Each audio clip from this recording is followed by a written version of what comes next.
Barbara Frederickson is arguably most famous for her Broaden and Build theory, which in a nutshell means when feeling negative, your thinking is very narrow, and when feeling positive, you're able to see the bigger picture. Now, the build part means that your positivity compounds the more positive steps you take. Now, creatively speaking, I think the biggest relevance is in the broaden part, where I believe that in a positive mood, your lateral thinking will be enhanced and you'll be able to generate a lot more ideas.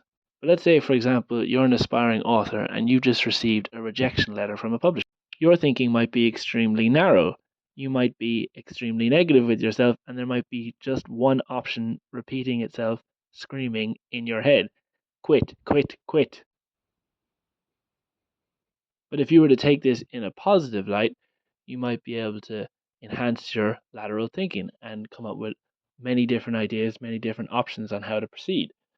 For example, you might set yourself a short term goal to look up 10 more publishers, right? It's a subjective field. Someone else might not have the same opinion.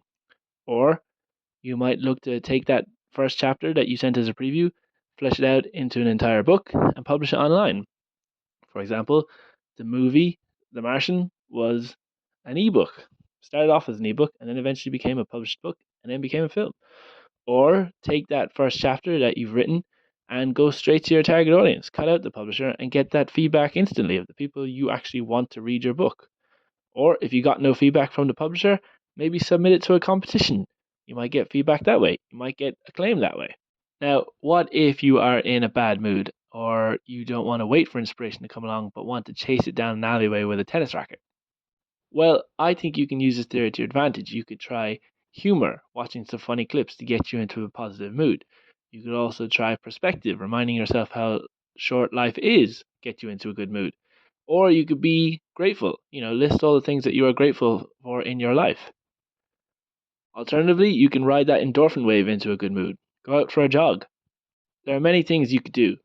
I hope that helps. All the best.